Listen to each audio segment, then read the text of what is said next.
Assalamualaikum warahmatullahi wabarakatuh. Ya, kembali lagi bersama saya Ibu Siti Ramsyah Aini Ritonga, guru bidang studi ekonomi SMA Islam An-Nizam Medan. Hari ini kembali lagi di video pembelajaran ekonomi gampang.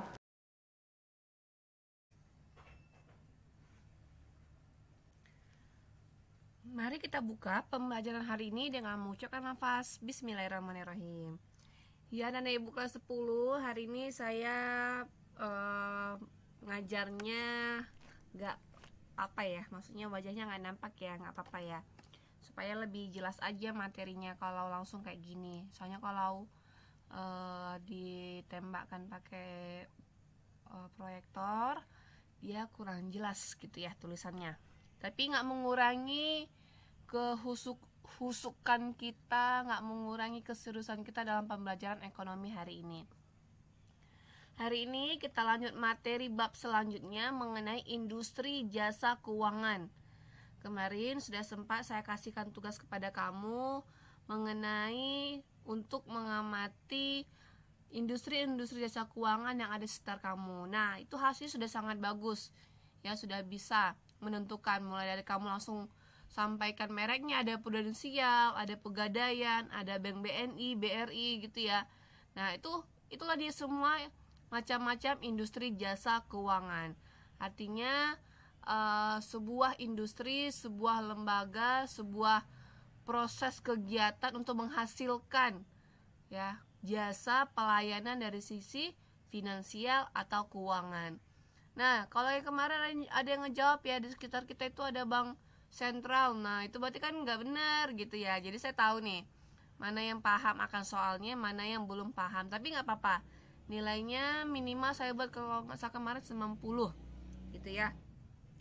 Nah, kemarin juga kamu sudah paham tugas-tugas ataupun ngapain aja masyarakat ke industri jasa keuangan tersebut ya. Nah, hari ini kita akan memperdalamnya.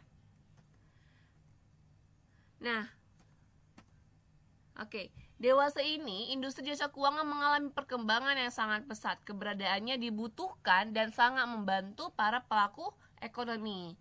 Ya, kita review siapa saja pelaku ekonominya. Iya, ada pelaku ekonomi, konsumen, produsen, distributor, konsumen, pemerintah, dan masyarakat luar negeri. Ya, jadi sangat membantu dalam hal finansial, dalam hal keuangan. Ada banyak jenis dan kegiatan yang dilakukan oleh industri jasa keuangan ya. Ini beberapa contoh jenis-jenis kegiatan atau jenis-jenis jasa keuangan. Ada BNI ya, Bank Finansial, ada Federal International Finance, ada Multifinance Sinarmas, BCA, Bursa Efek, Tugu Mandiri, Pegadaian, BPJS Kesehatan, Bahana, Reksadana, Adira, dan Prudensial.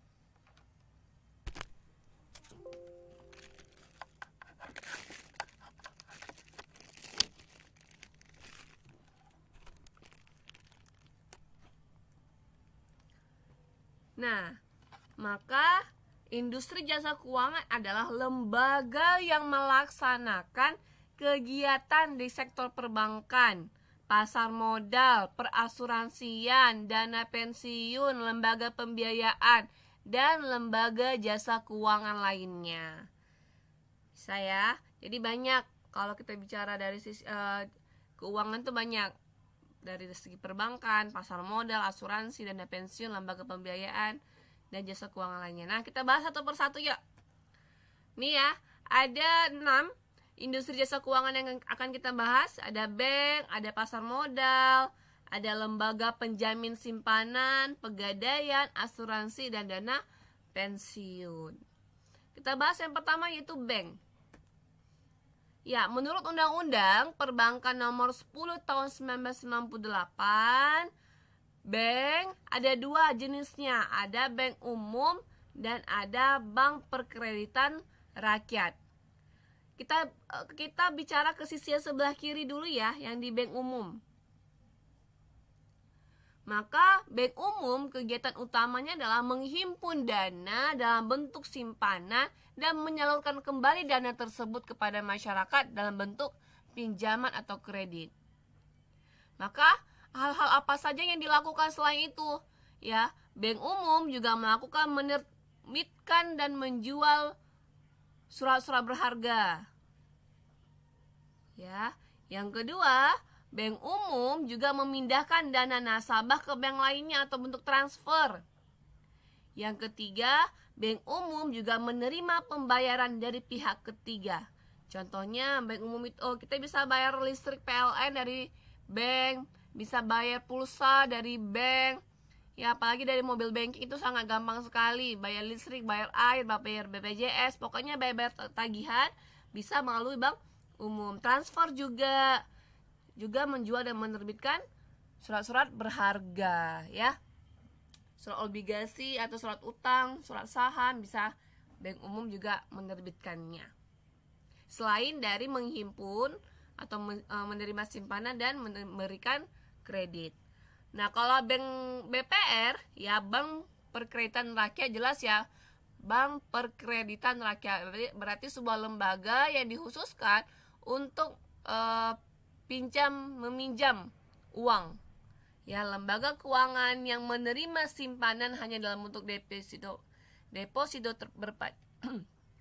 dalam bentuk deposito berjangka, tabungan, dan atau bentuk lainnya yang dipersamakan dan menyalurkan dana sebagai usaha BPR. Jadi simpan pinjam kalau BPR, ada yang simpan, ada yang minjam. Ya, itulah kegiatan dari BPR. Jadi ada bank, ada dua, bank umum dan bank perkreditan rakyat. Produk bank lainnya apa? Yang pertama ada produk kredit pasif. Ya, kalau pasif itu dia nggak pinjamannya itu dalam bentuk simpanan giro, simpanan tabungan, simpanan deposit. Jadi kalau simpanan dalam bentuk yang ketiga ini, si nasabah itu nggak bisa ngambil, nggak liquid dia uangnya itu, pasif, ya. Jadi kalau kita sudah punya simpanan deposito atau simpanan giro dan tabungan, itu susah diambil. Jadi beda dia bentuk simpanannya. Oke, itu biasanya dia berjangka atau simpanan jangka panjang. Nah, kalau produk yang kredit aktif, misalnya kita berutang kredit ke bank aktif, berarti uang yang dipinjam ke bank itu untuk melakukan kegiatan-kegiatan produktif. Contohnya untuk investasi, untuk modal kerja, untuk perdagangan, kredit produktif lainnya, kredit konsumtif, dan profesi. Selanjutnya produk bank itu ada produk lalu lintas pembayaran. Ya, lalu lintas pembayaran. Bisa melakukan kiriman uang, transfer, clearing, inkaso, safe deposit box, bank card, bank notes, bank garansi, bank draft, letter of credit, cek wisata, penerimaan setoran-setoran, melayani pembayaran-pembayaran, dan bermain di pasar modal. Ini jenis-jenis produk-produk bank. Selanjutnya, industri jasa keuangan yang kedua adalah pasar modal. Nah, pasar itu apa? Tempat ketemunya penjual dan pembeli. Maka kalau pasar modal, tempat ketemunya penjual saham dan pembeli saham. Kita buat sini kalau surat berharga atau efek, ya. Penjual efek atau penjual surat berharga dan pembeli surat berharga atau efek. Maka yang dijual, ya, di pasar modal itu ada 3. Ada saham, reksadana, dan obligasi. Nah, ada 2 jenis pasar modal, ya. Ada namanya pasar perdana atau primary market. Di mana di primary market ini penawaran saham pertama kali dari emiten kepada para pemodal selama waktu yang ditetapkan oleh pihak penerbit atau insurer. Emiten itu siapa? Bisa jadi perusahaan-perusahaan go publik yang menjualkan saham perusahaannya, menawarkan saham perusahaannya. Itu emiten. Itu di pasar perdana. Selanjutnya di pasar sekunder, ya, atau secondary market, tempat terjadi transaksi. Jadi kalau ada soal di mana tempat terjadinya transaksi, itu di pasar sekunder. Jual beli sahamnya itu, jual beli efek itu terjadi di pasar sekunder. Jadi kalau di pasar perdana ini masih menawarkan nih, cocok nggak? Gitu ya. Oke. Jadi transaksi jual beli sahamnya di pasar sekunder di antara investor setelah melewati masa penawaran saham di pasar perdana. Jadi pasar perdana dulu saham itu tawarkan, udah cocok harganya, maka dijual beli di pasar sekunder atau secondary market. Siapa-siapa saja pelaku di pasar modal? Ada 9. Yang pertama, otoritas jasa keuangan, yaitu yang bertugas menyelenggarakan sistem dan pengawasan dalam jual beli surat berharga. OJK. Nanti OJK kita bahas lebih spesifiknya di pertemuan selanjutnya. Yang kedua ada namanya emiten atau penawar efek atau surat berharga. Itu bisa jadi pribadi, ya, masyarakat pribadi atau perusahaan yang sudah go publik. Punya perusahaan, si perusahaan itu butuh modal, ya, dia butuh modal, maka dia menawarkan nih, ya, saham perusahaannya itu ke pasar modal, berharap ada yang beli saham dia, yang mengartikan dengan membeli saham itu investornya berarti menginvestasikan dana si investor ke perusahaan tersebut, seperti itu. Dia memiliki hak, ya, kalau kita memiliki saham atau surat berharga atas perusahaan itu, maka si investor memiliki hak atas segala keputusan atas segala hasil-hasil dari perusahaan tersebut. Yang ketiga ada bursa efek, penyedia sistem, tempat, dan fasilitas jual beli efek. Jadi kalau di Indonesia bursa efek Indonesia. Yang keempat perusahaan efek, sebagai penjamin emisi efek, perantara pedagang efek, dan manajer investasi. Yang kelima pemodal atau investor atau yang membeli surat-surat berharga, bisa itu pribadi maupun badan usaha. Ini 7 ya, sorry ya. Yang keenam lembaga clearing dan penjamin efek. Transaksi jual beli terlaksana secara teratur dan wajar serta efisien karena dijamin oleh sebuah lembaga clearing dan penjamin efek. Jadi kita nggak usah khawatir. Misalnya kita mau mencoba nih ya main di pasar modal, kita menawarkan, kita coba membeli. Jadi kan ada orang menawarkan saham, terus kita coba belilah beberapa sahamnya. Jadi kan itu kan terjadi uang ya, iya, uang kita ke situ sistemnya. Kalau kemarin kalau si pasar modal itu jual beli surat berharga pakai sistem yang mana? Iya, Scripple Securities itu.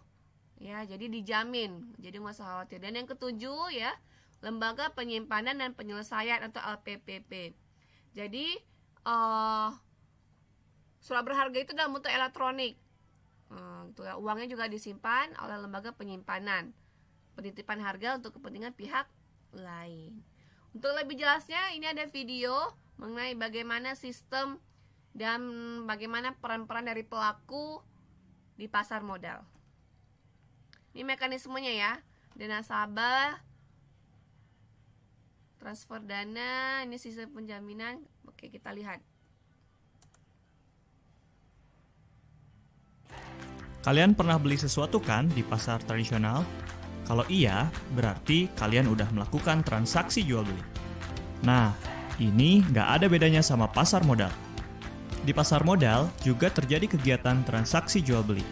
Tapi yang dijual adalah surat berharga yang diterbitkan perusahaan atau pemerintah yang butuh modal usaha. Selain itu, yang diperdagangkan pun berupa instrumen keuangan yang terdiri dari saham, surat utang, maupun reksadana. Surat berharga lazim disebut efek. Jadi kepikiran. Kalau transaksi di pasar tradisional, kan jelas tuh transaksinya. Langsung sama pedagang, ada pemasok dagangan, pengelola pasar, pihak keamanan sampai yang ngatur dagangannya. Lah, kalau pasar modal? Nah, kalau kita sebagai investor mau transaksi jual beli efek, difasilitasin nih di bursa, atau dikenal PT Bursa Efek Indonesia. Perlu dicatat, kita nggak bisa melakukan transaksi langsung, karena ada broker yang jadi perantara. Selain itu, seluruh transaksi pasar modal dilakukan secara elektronik, atau disebut scriptless trading. Di sini, yang jadi supplier dagangan itu emiten, yaitu perusahaan yang udah go public maupun pemerintah. Setelah proses transaksi di bursa, proses selanjutnya dijalankan oleh KPI atau Clearing Penjaminan Efek Indonesia. KPI bantu menjaga hak dan kewajiban investor dan memastikan kalau yang jual memang dapat uangnya dan yang beli juga dapat barangnya. Jadi, nggak usah takut, karena transaksi jual beli di bursa ada jaminannya. Terakhir, KSEI atau Kustodian Sentral Efek Indonesia. Semua proses pemindah bukuan dan penyimpanan efek di pasar modal dilakukan oleh KSEI. Ingat ya, barangnya pun bentuknya elektronik dan bisa diperjualbelikan kembali. Sedangkan uangnya akan ditransfer oleh bank yang bekerja sama dengan KSEI selaku bank pembayaran. BI, KPI, dan KSEI disebut juga sebagai SRO atau Self-Regulatory Organization. Nah, biar kegiatan transaksi di pasar modal berjalan dengan baik, harus ada SRO. Seluruh kegiatan transaksinya juga diawasi oleh Otoritas Jasa Keuangan atau OJK. Menarik banget gak sih? Siapapun bisa berinvestasi aman dan nyaman loh. Yuk, mulai jadi investor di pasar modal.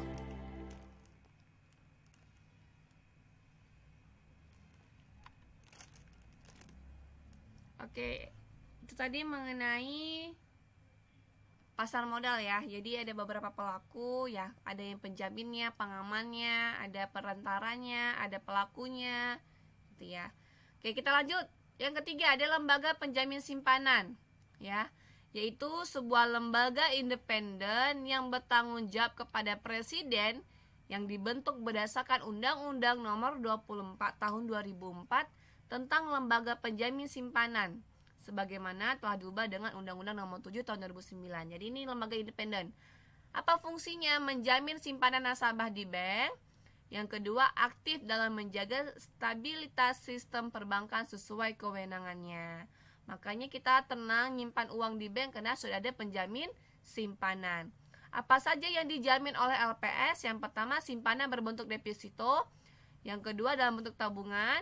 Yang ketiga, dalam bentuk giro dan sertifikat deposito. Yang keempat, industri yang keempat adalah pegadaian. Nah, nggak asing lagi nih ya. Oke. Apa kalau semboyannya kalau pegadaian? Iya, mengatasi masalah tanpa masalah ya. Menurut Kitab Undang-Undang Hukum Perdata pasal 1150, gadai adalah hak yang diperoleh seseorang yang mempunyai piutang atau suatu barang bergerak. Barang bergerak tersebut diserahkan kepada orang yang berpiutang oleh seorang yang mempunyai utang atau lebih, atau oleh seorang lain atas nama yang mempunyai utang. Sederhananya gini lah. Jadi pegadaian itu kita perlu uang nih, saya nasabahnya perlu uang. Jadi saya harus ada barang gadainya, penjaminnya gitu. Jadi saya bawa barang bergerak. Contohnya saya bawa perhiasan nih, ya, ke pegadaian, maka saya dapat uang. Ya, perhiasan saya sebagai barang gadainya. Jadi kalau nanti saya sudah mau melunasi, dan bisa melunasi uang pinjaman dari pegadaian itu, maka mas saya ambil lagi, saya terima lagi gitu ya. Jadi ada gadainya. Oke. Maka barang-barang apa saja yang dapat digadai dan tidak dapat digadai? Yang katanya kan di sini barang-barang bergerak. Oke ya, perhiasan, kendaraan, barang elektronik, barang rumah tangga, mesin, tekstil, barang lain yang dianggap bernilai oleh pegadaian. Jadi kadang sudah ada nih ya, sampai panci itu pun digadai. Handphone digadai, kamera digadai, sepeda motor digadai, sepeda digadai gitu ya. Kemarin di awal-awal Covid. Barang apa saja yang tidak dapat digadai? Sederhananya, barang-barang yang mudah busuk. Ya, ini kan barang-barang yang tidak mudah busuk tadi ya. Perhiasan, kendaraan, elektronik, perlengkapan rumah tangga, mesin, tekstil. Barang yang tidak dapat digadai, binatang ternak, hasil bumi karena mudah busuk. Barang dagangan, barang yang cepat rusak, barang yang amat kotor, kendaraan yang sangat besar, barang-barang seni yang sulit ditaksir. Contohnya lukisan, itu kan nilainya kan relatif gitu. Jadi kalau yang dapat digadai itu harus, jadi gini, kalau misalnya saya mau minjam uang 5 juta, maka gadaian saya harus seimbang dengan uang itu, dengan uang pinjaman saya itu. Misalnya saya gadainya emas, jadi kalau saya mau minjam 100 juta, saya punya mobil, yang mobilnya saya gadaikan, jadi seimbang. Maka kalau barang-barang yang nggak jelas nilainya berapa, yang sulit ditaksir, kayak barang-barang seni, patung, lukisan gitu ya, itu nggak bisa digadai. Barang yang sangat mudah terbakar, senjata api, barangnya disewa belikan, jadi barang sewa tapi digadainya gitu ya. Kayak saya ngerenta mobil orang, terus saya nggak punya uang, mobil yang saya sewa itu yang saya gadaikan, itu nggak bisa. Barang milik pemerintah dan barang ilegal. Selanjutnya ada asuransi ya. Yang kelima, insurance. Banyak ya, asuransi kesehatan, asuransi rumah, asuransi kehidupan, pendidikan, asuransi mobil, asuransi perjalanan, asuransi bisnis. Jadi asuransi itu suatu alat untuk mengurangi risiko dengan cara menggabungkan sejumlah unit-unit yang terkena risiko yang sama atau hampir sama, yang jumlahnya cukup besar, agar kerugian yang terjadi dapat dibagi secara proporsional oleh semua pihak yang bergabung. Jadi kalau kayak BPJS itu asuransi ya, jadi ada beberapa nasabah atau anggota asuransinya, ada iuran asuransinya setiap bulan. Jadi kalau ada satu nasabah yang mau ngeklaim asuransinya, tuh dibagi-bagi secara proporsional, kayak gitulah maksudnya ya. Jadi banyak daftar asuransi, perusahaan asuransi di Indonesia, ada Allianz, itu seringkali masuk iklan ya. BNI Life juga ada, Sinarmas, Tugu Mandiri, Axkrindo, AC Life, gitu segala macam. Yang insurance gitu ya, banyak ya. Prudensia itu asuransi. Jadi kalau ada juga kayak asuransi pendidikan, jadi setiap bulan kita ngasih membayarkan premi asuransinya. Ketika memang kita butuh uang, itu kita bisa ambil gitu. Dan yang terakhir, dana pensiun ya. Fungsi dana pensiun nih, berdasarkan Undang-Undang Nomor 11 Tahun 1992, dana pensiun adalah badan hukum yang mengelola dan menjalankan program yang menjanjikan manfaat pensiun. Maka fungsinya apa? Sebagai asuransi, sebagai tabungan, dan sebagai pensiun. Jadi dana pensiun ini sama sistemnya kayak asuransi ya. Jadi tiap bulan kita ada ngebayarkan dana, atau kalau yang PNS itu dikasih dana pensiun. Tapi ada juga lembaga yang menawarkan jasa untuk tabungan di masa pensiun. Jadi setiap bulan kita tetap bayar. Ketika kita sudah pensiun, kita mendapatkan premi ya, kita bisa ngeklaim asuransi kita. Dalam bentuk asuransi yaitu peserta yang meninggal dunia atau cacat sebelum mencapai usia pensiun dapat diberikan uang petanggungan atas beban bersama dana pensiun. Jadi kalau dana pensiunnya diberikan sebelum dia jatuh usia pensiun tapi sudah meninggal, bisa dikasih. Yang kedua, Yang B adalah tabungan, yaitu himpunan iuran peserta atau iuran pemberi kerja, merupakan tabungan untuk dan atas nama peserta sendirinya. Iuran yang dibayarkan oleh karyawan dapat dilihat setiap bulan sebagai tabungan dari para pesertanya. Jadi itu tadi, setiap bulan kita ngasih nabung dalam bentuk tabungan. Nanti sudah masuk di hari tua, sudah masuk di usia pensiun, bisa kita klaim.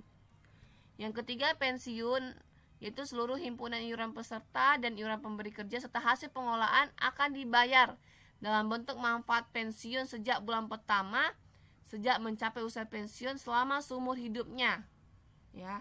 Jadi kalau sudah kita masuk masa pensiun, usia pensiun, kita akan diberikan manfaat pensiun sejak bulan pertama kita menyandang status pensiun hingga akhir selama hidup peserta itu sampai meninggal gitu ya. Jadi itu tadi materi tentang industri-industri jasa keuangan. Ada 6. Yang pertama bank, yang kedua ada pasar modal, yang ketiga ada lembaga penjamin simpanan, yang keempat ada asuransi, yang kelima ada pegadaian, yang keenam ada dana pensiun. Pertemuan selanjutnya kita akan ngebahas otoritas jasa keuangan. Terima kasih, jangan lupa di like ya, di komen, isi kolom komentarnya kalau ada yang mau ditanyakan. Terima kasih. Demikian pembelajaran hari ini. Sampai ketemu di video pembelajaran ekonomi gampang selanjutnya. Jangan lupa like, comment, and share. Terima kasih. SMA Islam An-Nizam, unggul, cerdas, islami. Assalamualaikum warahmatullahi wabarakatuh.